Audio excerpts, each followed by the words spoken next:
الحمد لله الذي هدانا لهذا وما كنا لنهتدي لولا أن هدانا الله. أما بعد، فقد قال الله تعالى في القرآن الكريم بعد أعوذ بالله من الشيطان الرجيم: بسم الله الرحمن الرحيم. قل هو الله أحد الله الصمد لم يلد ولم يولد ولم يكن له كفوا أحد. صدق الله العظيم. وقال نبينا صلى الله عليه وسلم: الكيس من دان نفسه وعمل لما بعد الموت، والعاجز من نتبع نفسه هواها وتمنى على الله، أو كما قال عليه الصلاة والسلام. رواه الترمذي. உலகத்தை படைத்து பரிபாலித்துக் கொண்டிருக்கும் ஏகவல்லா அல்லாஹுவை முதலில் போலுகின்றேன். அல்ஹம்துலில்லாஹ். சலாத்தும் சலாமும் என்றென்றும் கண்மணி திருத்தூதர் ஸல்லல்லாஹு அலைஹி வஸல்லம் அன்னலாரின் மீதும், அன்னலாரின் குடும்பத்தினர்கள், சஹாபாக்கள், தாபிஊன்கள், தபு தாபியீன்கள், இமாம்கள், உலமாக்கள், கியாமம் வரை வர இருக்கக்கூடிய முஃமினான முஸ்லிமான ஆண்கள் பெண்கள் அனைவரும் மீது ஒன்றாவதாக என்று பிரார்த்தனை செய்தவனாக, இந்த உலகத்தில் எந்த முறையில் வாழுமாறு அல்லாஹ் கட்டளையிட்டிருக்கின்றானோ, ஹஜ்ரத் ஸல்லல்லாஹு அலைஹி வஸல்லம் அவர்கள் வாழ்ந்து காட்டினார்களோ அப்படியாப்பட்ட சொர்க்கத்துடைய வாழ்க்கையை எடுத்து நடக்குமாறும், இந்த வாழ்க்கையை அல்லாஹ் வாழ வேண்டாம் என்று நமக்கு கற்று தந்தானோ, ஹஜ்ரத் ஸல்லல்லாஹு அலைஹி வஸல்லம் அவர்கள் தவிர்த்து விலகி வாழ்ந்து காட்டினார்களோ அப்படியாப்பட்ட நரகத்துக்குரிய வாழ்க்கையிலிருந்து முற்று முழுதாக தவிர்த்து விலகி வாழுமாறு முதலில் எனக்கும் அப்பால் உங்களுக்கும் தக்வாவை கொண்டு நசியத்தும் வசியத்தும் செய்து கொள்கின்றேன். மேலான கண்ணியத்துக்குரிய அல்லாஹுவின் நல்லடியார்களே, புனிதமான ரமலானுடைய மாதத்தில் 25வது நோன்பை பிடித்தவர்களாக இருக்கின்றோம். நேற்று இரவு நாம் கியாமுல் லைல் ஈடுபட்டோம். லைலத்துல் கத்ர் இரவாக என்று எதிர்பார்த்தவர்களாக அமல் செய்தோம். இன்னும் 4 நாட்கள் அல்லது 5 நாட்கள் நோன்பு பிடிக்க இருக்கின்றோம். கடைசி குத்துபாவில் இருக்கின்றோம். ரமலானுடைய மாதத்தில் வரக்கூடிய குத்துபா ரமதான் முடிந்திருக்கும் இன்ஷா அல்லாஹ். மேலான கண்ணியத்துக்குரியவர்களே, ஒரு முஹாசபா, எங்களை நாங்களே சுய விசாரணை செய்து கொள்ள வேண்டிய ஒரு கட்டத்தில் இருக்கின்றோம். நாம் பிடித்த நோன்புகள் கபூல் செய்யப்பட்டிருக்கிறதா? நாம் பிடித்த நோன்புகளில் உண்மையான பர்பஸ் நிறைவேற்றப்பட்டிருக்கிறதா? அல்லாஹ் குர்ஆனில் இந்த நோன்பை பற்றி கூறும் பொழுது சொல்லுறான், நோன்பை கொண்டு நான் உங்களிடத்தில் ஒன்றே ஒன்றுதான் எதிர்பார்க்கிறேன். குதிப அலைக்குமுஸ் ஸியாம் கமா குதிப அலல்லதீன மின் கப்லிக்கும் லஅல்லக்கும் தத்தகூன். நாங்க தக்வாதாரிகளா மாறுவதை மாத்திரமே அல்லாஹ் எதிர்பார்க்கிறான். දියබැතිකම් ඇති පුද්ගලයන් වශයෙන් පත්වීම විතරයි අල්ලාහ් බලාපොරොත්තු වෙන්නේ. தக்வாதாரிகளா மாறுறது. மேலான கண்ணியத்துக்குரியவர்களே, இந்த புனிதமான மாதத்தில் தான், இந்த இறுதி 10 ஏதோ ஒரு நாளில் தான் குர்ஆன் முழுமையாக 7ஆம் வானத்திலிருந்து லவ்ஹுல் மஹ்ஃபூல்ல இருந்து சமாஉ துன்யா, துனியாவுடைய வானத்துக்கு இறக்கப்பட்டுச்சு. அதுதான் லைலத்துல் கத்ர் இரவு என்று சொல்லுவோம். மேலான கண்ணியத்துக்குரிய அந்த குர்ஆனை இறக்கின ரப்ப எதிர்பார்க்கிறான். நான் ஏன் இந்த குர்ஆனை உங்களுக்கு இறக்கிக்கிறேன் என்றா, ஹுதல் லின்னாஸ், மக்களுடைய நேர்வழிக்காக வேண்டி. அப்படி என்றா ஏண்டேம் உங்களுடைய நேர்வழிக்காக வேண்டித்தான் இந்த குர்ஆன் இறக்கப்பட்டிருக்குது. அல்லாஹ் இன்னொரு ஆயத்துல குர்ஆன் ஆரம்பிக்கும் பொழுது அல்லாஹ் பேசுறான், அலிஃப் லாம் மீம் ஸாலிகல் கிதாப், இந்த கிதாப்ல எந்த சந்தேகமும் இல்ல, லா ரைப ஃபீஹி, எந்த சந்தேகமும் இல்ல. ஹுதல் லில் முத்தகீன், யாருக்கு நேர்வழி காட்டுறா? முத்தகீன்களுக்கு, தக்வாதாரிகளுக்கு தான் இந்த குர்ஆன் நேர்வழி காட்ட போகுது. மேலான கண்ணியத்துக்குரியவர்களே, நோம்பின் எதிர்பார்க்குது தக்வாதாரிகளா மாறுவதற்கு. குர்ஆன் என்ன சொல்லுது? நேர்வழி காட்டுறதுக்காக வேண்டி இறக்கப்பட்டிருக்குது. யாருக்கு நேர்வழி காட்டும் என்றா தக்வாதாரிகளுக்கு தான் காட்டும் என்று குர்ஆன் பேசிக் கொண்டிருக்குது. அந்த தக்வாதாரிகளுடைய தன்மைகள், அந்த தக்வாதாரி என்றா யாரு, அந்த தக்வாதாரியுடைய குணங்கள், இவைகளை நாம் அறிந்திருக்க வேண்டும். அந்த சிபாத்துகளை நம்மிடம் ஏற்படுத்திக் கொள்ள வேண்டும். மேலான கண்ணியத்துக்குரியவர்களே, நோம்புடைய காலங்களில் நாம் அல்லாஹ்வை பயந்து தண்ணி பக்கத்துல இருந்தாலும் குடிக்காம இருந்தோம், சாப்பாடு பக்கத்துல இருந்தும் சாப்பிடாம இருந்தோம், ஹலாலான மனைவி பக்கத்துல இருந்தும் நாம் உடலுறவு கொள்ளாம இருந்தோம். ஹலாலான விடயங்களை ரப்புக்காக வேண்டி ஹராமாக்கினோம். அல்லாஹ் பார்த்து கொண்டிருக்கிறான் என்ற தக்வாவை பிராக்டிஸ் பண்ணினோம். ஆனா அல்லாஹ் என்ன சொல்லுறான் என்றா, எங்கட தக்வா எப்படி இருக்கணும் என்றா, இன்னல்லதீன தகவ் இதா மஸ்ஸஹும் தாயிஃபும் மினஷ் ஷைத்தானி ததக்கரு. குர்ஆன் அல்லாஹ் ரெண்டு விதமான விடயங்களை பயன்படுத்துவான். சில இடங்கள்ல பா என்று எழுத்த போட்டு இந்த இடத்துல அல்லாஹ்க்கு ததக்கரு என்று பயன்படுத்தவே மேலும். பா என்ற போல சின்ன ஸ்பேஸ் ஒன்று வருது. நீங்க நினைக்கிற உங்களுக்கு நினைவு வாரத்துக்கு என்று ஒரு ஸ்பேஸ் ஒன்று வருது. அந்த ஸ்பேஸும் இல்லாம அல்லாஹ் ததக்கரு உடனடியா. அப்படி என்றா இந்த ஆயத்தை என்ன விளங்கப்படுத்த வருது என்றா, மனிதனாகிய எங்களுக்கு திடீரென்று ஷைத்தான்ட ஊசலாட்டம் வந்து ஒரு பாவம் செய்ய ஆசை வந்து அந்த பாவத்தின் பக்கம் பேசி பாவத்தை செய்யும் பொழுது அல்லாஹ்வுடைய ஞாபகம் வந்த உடனே தஸக்கரு, ரப்புடைய ஞாபகம் வந்த உடனே அந்த பாவத்தை அல்லாஹ்க்காக உற்ற அடியார்களை நான் எதிர்பார்க்கிறேன். அவங்க தான் தப்புவாதார்கள். ஹஜ்ரத் யூசுப் அலைஹிஸ்ஸலாம் அழகான பெண்மணி காமத்தின் பக்கம் உடலுறவின் பக்கம் அழைக்கின்றால் ஹஜ்ரத் யூசுப் அலைஹிஸ்ஸலாம் கால மஆதல்லாஹ், யா அல்லாஹ் தான் என்ன பாதுகாக்கணும் என்றாங்க. மேலான கண்ணியத்துக்குரியவர்களே, கதவுகள் எல்லாம் அடைக்கப்பட்டிருக்குது. பிராக்டிக்கல் மூளையால யோசிச்சு பார்த்தா யூசுப் அலைஹிஸ்ஸலாம் ஏன் ஓடணும்? கதவு எல்லாம் பூட்டு போட்டப்பட்டிருக்குது, லொக் பண்ணப்பட்டிருக்குது. யூசுப் அலைஹிஸ்ஸலாம் ஏன் ஓடினார்கள்? பாவம் என்று வரும் பொழுது நம்மால் எந்த அளவு அதிலிருந்து தவிர்த்து விலகி வாழ முடியுமோ அந்த முயற்சியை நாங்க செய்யணும். ஹஜ்ரத் யூசுப் அலைஹிஸ்ஸலாத்துக்கு தெரியும் கதவு மூடப்பட்டிருக்கு, லொக் பண்ணப்பட்டிருக்கிறது. ஆனா ஓடுறாங்க. அல்லாஹ்வுடைய குதுரத், அல்லாஹ்வுடைய ரஹ்மத், அந்த கதவுகள் திறக்கப்படுது. சுப்ஹானல்லாஹ். இத மாதிரி நானும் நீங்களும் பாவங்கள் செய்யற உணர்வுகள் சந்தர்ப்பங்கள் வந்தா ஆசை வந்துச்சு செஞ்சேன், சந்தர்ப்பத்துல மாட்டிட்டேன் செய்ய வழியில்ல, பெண் மாட்டினால் அதனால பாவம் செஞ்சேன், செய்ய வழியில்ல வட்டி எடுத்தேன். இந்த கூட்டு இஸ்லாத்துல இல்ல. இஸ்லாம் சொல்லுது என்ன என்றா, உங்களால எந்த அளவு ஓடலுமோ அந்த அளவு அதிலிருந்து விரண்டு ஓடுங்க. இது கொமன் ஸ்டேட்மெண்ட் ரப்புடைய. எல்லாருக்கும், பணக்காரனுக்கு, படித்தவனுக்கு, ஏழைக்கு, பெண்களுக்கு, ஆண்களுக்கு, எல்லாருக்கும் அல்லாஹ் சொல்லுறான் என்னென்றா, நீங்க தக்குவாதாரிகளா மாற வேண்டும்.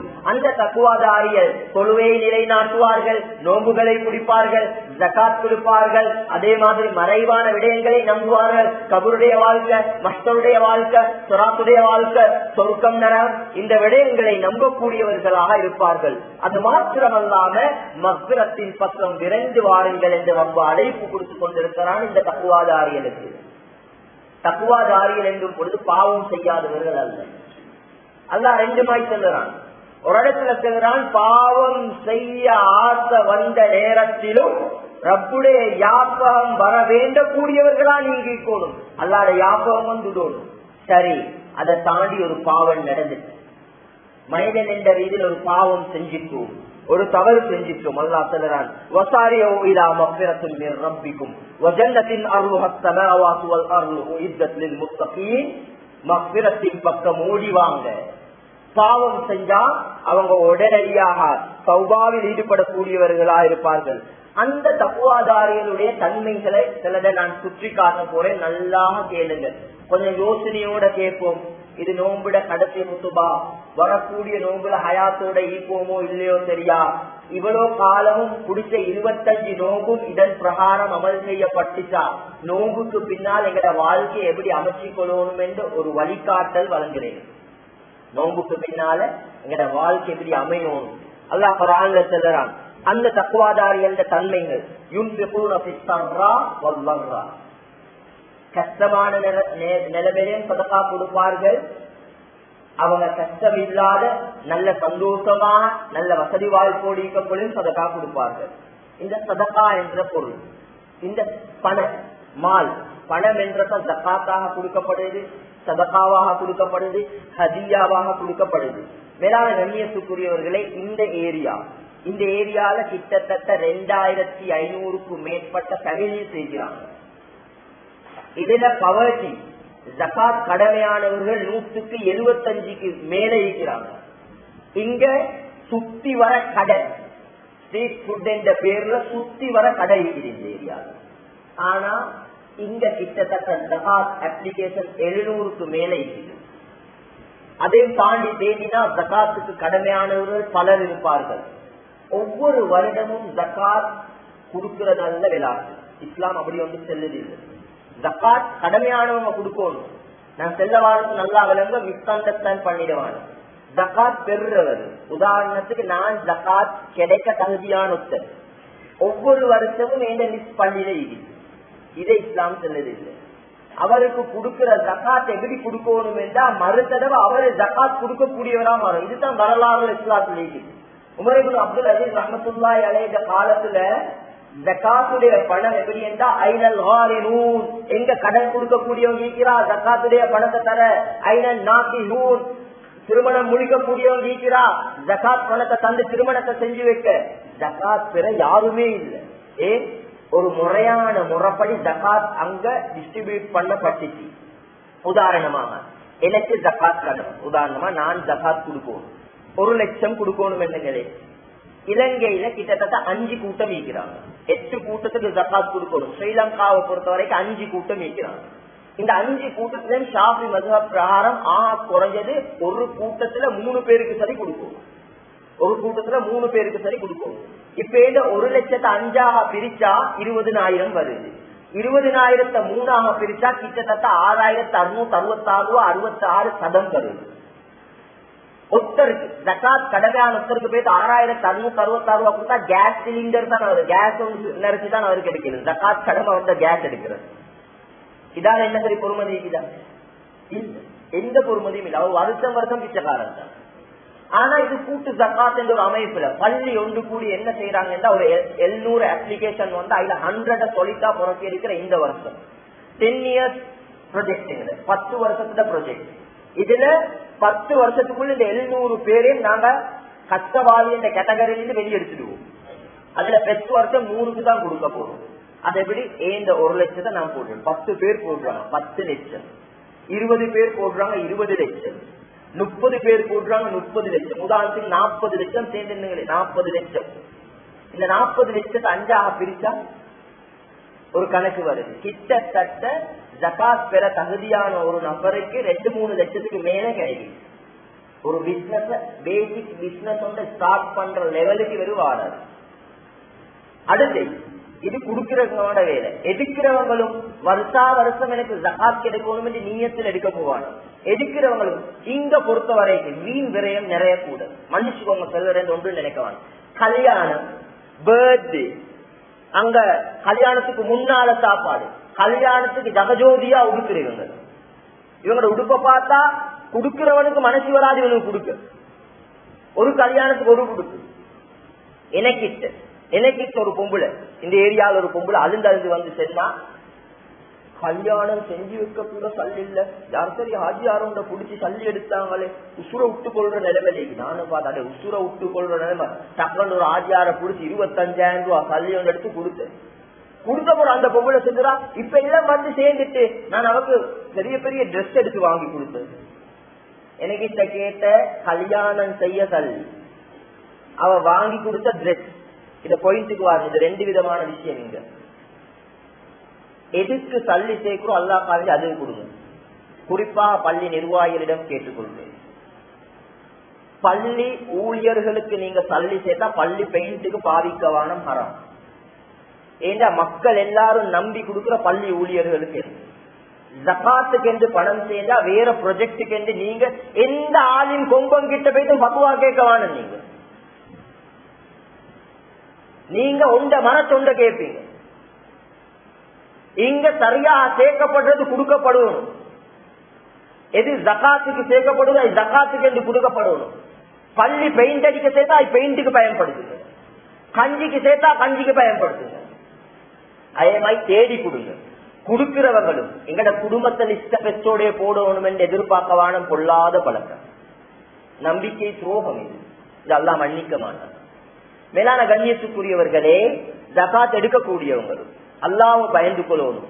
ஒவ்வொரு ஹாஜியார்மார்கிட்டையும் பஞ்சத்தை பாடி பாடி எல்லார்கிட்டையும் எடுத்து இன்னொருத்தனு கிடைக்கிறது இல்லாம அப்படி இல்லாம நேர்மையா அல்லாஹ்வை பயந்து, இது ரெண்டு தரப்பும், ரெண்டு கொடுக்கிறவங்களும் எடுக்கிறவங்களும் எப்ப அல்லாஹ்வை பயந்து இந்த விடயம் நடக்குமோ, எப்படி உமர் ரலியல்லாஹு அன்ஹு காலத்துல ஜகாத் கடமையானவர்கள் இல்லாமல் ஆவினார்களோ எங்கட மஹல்லாலையும் அதே நிலைமை வரும் இன்ஷா அல்லாஹ். அதே போல இந்த சூழ உள்ள ஏரியால கடைகள், நீங்க உங்களோட ஊர்கள் வெளியே இருக்கலாம், உங்களோட ஜகாத்தை நீங்க உங்களோட ஊர்லயும் கொடுக்கலாம். ஆனா ஈக்கிற நீங்க வியாபாரம் செய்யற பஜார்ல உள்ள மக்களை மறக்கவாங்க. நீங்க ஜகாத் தான் கொடுக்காட்டி ஹதியா என்று ஒன்றை கொடுங்க. ஒரு வருஷத்துக்கு 5000 கொடுக்கறே பெரிய வேலை இல்லை. இன்னைக்கு ஒரு வருஷத்துக்கு 5000 கொடுக்கறே பெரிய வேலை இல்லை. மேலான கண்ணியத்துக்குரியவர்களை கூட்டாக ஜகாத் என்ற அமல் நடக்கும் பொழுது ஊர்ல பஞ்சம் இல்லாம போயிட்டு, அது ஒரு சிஸ்டமா நடக்குது. எங்களுக்கு நினைச்சவங்களுக்கு மட்டும் இல்லை, லிஸ்ட் பண்ணப்பட்டு யாருக்கு என்று இனம் காணப்பட்டு கொடுக்கப்படுறது ஜகாத். நல்லாக உண்ட நானும் நீங்களும் யாபகம் வச்சுக்கொள்ளணும், நல்லாக யாபகம் வச்சுக்கொள்ளணும். ஹதீஸ்ல ஸல்லல்லாஹு அலைஹி வஸல்லம் அவங்க சொன்னாங்க, மன் நஃபஸ அன் முஃமினின் குர்பத்தன் மின் குரபின் துன்யா நஃபஸல்லாஹு அன்ஹு குர்பத்தன் மின் குரபி யௌமில் கியாமah. இந்த ஹதீஸ்ல ரெண்டு விதமான பாயிண்ட ஸல்லல்லாஹு அலைஹி வஸல்லம் அவங்க சொல்றாங்க. ரெண்டுடையும் கருத்து உண்டு, ஆனா ரெண்டு கருத்தும் வித்தியாசம். குரபும் ஈக்கி ரெண்டுக்கும் கஷ்டம் தான் கருத்து இந்த ஹதீஸ்ல. ஆனா இந்த ஹதீஸ நல்லா கேட்டுக்கோங்க. யாரு ஒரு முஃமினுடைய கஷ்டத்தை இந்த துனியால நீக்கிறோம், அல்லாஹ் கியாமத்தில் அவன் கஷ்டத்தை நீக்குவான் என்று ஹதீஸ்ல வருது. கியாமத்துல நானும் நீங்களும் படக்கூடிய கஷ்டம் என்ன? ஒரே ஒரு கஷ்டம் தான், சொர்க்கவாசியா நரகவாசியா. கியாமத்தில் அல்லாஹ் எங்கட கஷ்டத்தை நீக்கிறான் என்றா என்ன? நரகத்திலிருந்து விடுதலை செஞ்சு சொர்க்கவாசியா ஆக்க போறான். அது எப்படி? இந்த கஷ்டம் என்ன கஷ்டம் என்றா, ஒருத்தரு டிப்ரெஷன் லெவலுக்கு பேசிக்கிறார் அவரோட கஷ்டத்தின் காரணமா, அடுத்து சூசைட் பண்ணிக்கொள்ற நிலைமைக்கு தள்ளப்படுறாரு. இதுல இருந்து வெளியே வந்து கொள்ள இயலாத நிலைமை, அவ்வளோ பாரிய ஒரு பிரச்சனை, கடன் தொல்ல பெரிய ஒரு தொல்ல வருது. இப்படியாப்பட்ட இனம் கண்டு இவற்ற கஷ்டத்தை நீக்கினா அல்லாஹ் கியாமத்தில் எங்களுடைய கஷ்டத்தை நீக்குவார். அதே ஹதீஸ்ல மறுக்க வருது, யார் ஒரு மூமின் கஷ்டத்தை நீக்கிறானோ திரும்ப அதே இதா வருது, கஷ்டத்தை நீக்கிறோம் அவருக்கு துனியாலே அல்லாஹ் கஷ்டத்தை நீக்குவான், ஆகிராலே நீக்குவான். அது என்ன கஷ்டம் என்றா, துனியால ஒருத்தர் வந்து பசிக்குது, எனக்கு சாப்பாடு ஏதாவது எடுத்தாங்க, ஒரு சாப்பாடு எடுத்து கொடுத்தா அல்லாஹ் துனியால எங்கட கஷ்டத்தை நீக்குவான், ஆகிரால எங்கட கஷ்டத்தை நீக்குவான். சுப்ஹானல்லாஹ். பெருநாளைக்கு உடுப்பு வாங்க இயலாத நிறைய பேர் இருப்பாங்க. எங்கட அக்கம் பக்கம் வீடு அதை விடுங்க, எங்கட குடும்பத்தில் எத்தனையோ பேர் இருப்பாங்க. ஆஜியார்மார் கோவிந்தபான நிறைய ஆஜியார்மார் நிறைய ஏழைகளுக்கு கொடுக்குறாங்க, சொந்த குடும்பத்தை மறந்துட்டாங்க, சொந்த குடும்பம் அழுகுறாங்க, இவர் எங்கட சொந்தம் தான், ஆனா எங்களை விலகுதில்லை அவருக்கு, எங்களுக்கு கேட்டுக்கொள்ளே மேலாம். மேலான கண்ணியத்துக்கு ஒரு குடும்பத்தார்களை தேடி போங்க, தேடி பேசி அவங்களை கண்ணியப்படுத்துங்க. சதகத்துல் ஃபித்ர் ஏன் கொடுக்க சொல்லி, பெருநாள மத்தவங்க கொண்டாடுற போல கொண்டாடு. இப்ப இன்ஷா அல்லாஹ் நாங்க எல்லாரும் சதகத்துல் ஃபித்ருக்கு தயாராகும். எல்லாரும் 2.5 கிலோ மினி கடமையானவங்க ஒவ்வொருத்தரும் ஒரு கடமை ஆக்கப்பட்ட ஒருத்தருக்கு கொடுக்கும், ஒரு ஏழைக்கு கொடுக்கும். அதனால அதுகளே அழகான முறையில நிறைவேற்றுவோம். மேலான கண்ணியத்துக்குரியவர்களே, நேரம் போகுது, அதனால சுருக்கமா சில விடயங்களை நான் பேசிக்கொண்டு போறேன். கண்ணியத்துக்குரியவர்களே, ஹதீஸுல் குத்ஸில வருது, கியாமத்தினால நல்லா கேட்டுக்கோங்க, கியாமத்தினால அல்லாஹ் சொல்லுவான், நான் பசிச்சிருந்தேன் அடியானே, நீ எனக்கு சாப்பாடு தரல. அடியானா அங்கே நாங்க போயிட்டு கேட்போம், யா அல்லாஹ் நீ எங்க பசிச்சிருந்தாய்? அல்லாஹ் சொல்லுவான், இந்த அடியான் பசிச்சிருந்து உன்னிடத்துல சாப்பாடு கேட்டான், நீ கொடுக்கல. அல்லாஹ் சொல்லுவான், அடியானே நான் தாகிச்சிருந்தேன், நீ எனக்கு தண்ணீர் தரல. அடியார்கள் கேட்பார்களாம், யா அல்லாஹ் நீ எப்படி தாகிச்சிப்பாய்? இல்ல, இந்த அடியான் தாகிச்சிருந்தால் நீ தண்ணி கொடுக்கல. மேலான கண்ணியத்துக்குரியல, எங்களை சரௌண்டிங்ல உள்ள எங்களுக்கு தெரிஞ்ச எத்தனை கஷ்டவாளி அடிப்பாங்க, எத்தனை பிரச்சனையோடு இருப்பாங்க. இது நான் இவ்வளவு நேரம் பேசின தக்குவாதாரிகள் ஒரு தன்மை, தக்குவாதாரிகள் ஒரு தன்மை. மறு தன்மைகளை நான் அவசரமாக சொல்லி முடிக்கிறேன். கோபம் வந்தா தப்பி புழுங்குவாங்க. இந்த நாள்ல நாங்க கஞ்சி கிட்ட இருக்குது, குடிக்காம பொறுமை செய்யறோம். நோம்பு சாப்பாடு கிட்டிக்குது, பொறுமை செய்யறோம். அதே மாதிரி அல்லாஹ் வந்து எதிர்பார்க்கிறான். கோபம் வந்தா தப்பி புழுங்குறது, கோபம் வந்தா உண்மை வயது பேசுறதல்ல, கோபம் வந்தா தாருக்கு மாருக்கு அடிச்சு கொள்ள போறதல்ல. கோபம் வந்தா விலகிக் கொள்றது தக்குவாதாரிகளோட தன்மை. மக்கள்களை தவறுகள் செஞ்சிருப்பாங்க, அவங்களுக்கு மன்னிப்பு கொடுக்கிறது, இது தக்குவாதாரிகளோட தன்மை. அது மாதிரி அவங்க ஒரு பாவம் செஞ்சிட்டா திரும்ப ஆயத்துல அல்லாஹ் கொண்டு வாரன். இதுதான் ஆக மெயின் பாயிண்ட். ஒரு பாவம் செஞ்சிட்டா அல்லாஹ்வுடைய நினைவு வந்த உடனே இஸ்திக்ஃபார் செய்வாங்க. எந்த டைம் சஹருடைய நேரத்தில் இஸ்திக்ஃபார் செய்வார். மேலான கண்ணியத்துக்குரியவர்களை கியாமுல் லைல் என்று கஷ்டப்பட்டோம், கியாமுல் லைல் சொல்லும், எல்லா விதமாக ஈடுபட்டோம். கண்ணியத்துக்குரியவர்களே, ஏனைய நாட்கள்ல சஹருக்கு எழும்பக்கூடியவர்களா மாறுவோம். ஏனைய நாட்கள்ல சுபகு வாங்கு செல்ல முன்னால எழும்பி தஹஜ்ஜத் தொழுது ரப்ப கிட்ட துஆ கேட்கக்கூடியவர்களா மாறுவோம். இறுதியாக சில விடயங்களை ஞாபகப்படுத்திக் கொண்டு குத்துபாவை முடிச்சுக் கொள்வேன். கண்ணியமானவங்களே, இந்த மஸ்ஜித்ல வேலை செய்யக்கூடிய ஊழியர்கள், அந்த வார்த்தையை நான் செல்ல விருப்பம் இல்லை, அல்லாஹ்வுடைய மாளிகையை அழகுபடுத்தக்கூடியவர்கள். அது இமாமாக இருக்கலாம், அது முஅஸ்ஸினாக இருக்கலாம், அது ஹவுத கலூரவராக இருக்கலாம், அது கூற்றுவராக இருக்கலாம், யாராக இருக்கலாம். அல்லாஹ்வுடைய மாளிகைகளை அழகுபடுத்தி கொண்டு இருக்கிறவர்கள். எப்ப சரி இவங்களோட வீட்டுக்கு போயிட்டிருக்கிறோம், அவங்கள மனுஷனா மதிச்சிக்கிறோம், அவங்களும் எங்களோட தான் ஈக்கிரண்டு உணர்ந்திருக்கிறோம், நோய் விசாரிச்சிருக்கிறோம், அதற்கு உங்களோட வீட்டு நிலைமைகள் எப்படி என்று விசாரிச்சிருக்கிறோம், அதற்கு உங்களோட பிள்ளைகளுக்கு உடுப்பு வாங்கினீங்களா இந்த பெருநாள்ல, யாருக்குன்னு கேட்டிருக்கிறீங்களா? அவங்களும் எங்களமாய் மனுஷர் தான். அவங்க கொஞ்சம் ஒரு த்ரீவில் ஓட்டினா என்ன சொல்லுவீங்க? அதிரத்தை பாரு த்ரீவில் ஓட்டுறாரு, அவரு கொஞ்சம் கடை ஒன்றுகிட்ட நின்று அதிரத்தை என்ன இங்க வேலை, ஹசரத்தை குறை செல்லுற நோக்கத்திலே தான் நிற்கிறோம். ஆனா அந்த ஹசரத், அந்த முஹஸ்ஸின், அந்த பள்ளியில ஹிதுமத் செய்யக்கூடியவருடைய வாழ்க்கையில கஷ்டங்கள் பிரச்சனை சொந்த ஊழிக்குதான் என்று எங்களுக்கு தெரியா. அவர் கூலி வீட்டுலயா வாழ்றாரு. மேலான கண்ணியத்துக்குரியவர்களே, அவர்களுக்கும் அவங்களும் எங்களோட ஸ்ரீலங்கால தான் வாழ்றாங்க. அவங்களுக்கும் பால்மா விலை, அவங்களுக்கும் கேஸ் விலை, அவங்களுக்கும் அரிசி விலை, அவங்களுக்கும் சீனி விலை தான். ஹசரத் போன உடனே பழைய விலைக்கு கொடுக்குறாங்க இல்ல, யாருக்கு நாங்க தவறா நினைச்சு கொண்டிருக்கிறோமோ தெரியா. ஹசரத் போன உடனே கடையில 1040 ரூபாட மாப்பேக்கட்ட 400 கிராண்டத்தை 400 ரூபா கொடுக்குறேன்னு நினைச்சு கொண்டிருக்கிறோமோ தெரியா. பிரேமதாசிர காலத்துல மாய் பான் 3 ரூபாய்க்கு கொடுக்குறேன்னு நினைச்சு கொண்டு மைண்ட் செட்ல வாழ்றோமோ தெரியா. நாங்க இன்னும் ஏன் அவருடைய சம்பளமும் அது, அவர்கிட்ட கேட்கிற கேள்வி கணக்கும் அப்படி, அவர்கிட்ட எதிர்பார்க்கிற எதிர்பார்ப்பும் அப்படி. மேலான கண்ணியத்துக்குரியவர்களே, அவர்களுக்காக வேண்டிய ஹதியாக்கள் கொடுக்கும், அவர்களை கண்ணியப்படுத்தும், அவர்களை தங்கப்படுத்தும். அட்லீஸ்ட் என்னால 1 ரூபா கொடுத்துக்கொள்ள இயலாட்டி அவர்கிட்ட போய் சோம் விசாரிக்கும். மேலான கண்ணியத்துக்குரியவர்களே, அவர்களும் நம்மை போல் மனிதர்கள் என்று உணர்வோம். என்ற குத்துபாவுடைய சுருக்கத்தை செல்றேன். குத்துபால நான் மெயினா மென்ஷன் பண்ணினேன், இந்த நோன்பு வழங்கப்பட்டேக்கு தக்குவாதாரிகளாக மாறுவதற்கு. அந்த தக்குவாதாரிகள் யாரென்றா குர்ஆன் செல்லுது, அந்த தக்குவாதாரிகளுக்கு தான் நேர்வழி காட்டும் என்று. நேர்வழி பெறக்கூடியவருடைய தன்மைகளை பத்தி பேசினேன். தக்குவாதாரிகள அவங்க கஷ்டத்திலே சந்தோஷமான நிலைமையில தான தர்மங்கள் கொடுக்கக்கூடியவங்க. அதோட டச் பண்ணினேன் கூட்டு ஜகாத்துடைய விஷயத்த. அதே போல கோபம் வந்தா தப்பி விழுங்கிக் கொள்வாங்க, பாவங்கள் நடக்கும் பொழுது விரண்டு ஓடிடுவாங்க, அவ்வாறே பாவம் ஒன்று நடந்தா இஸ்திக்ஃபார் செய்வாங்க.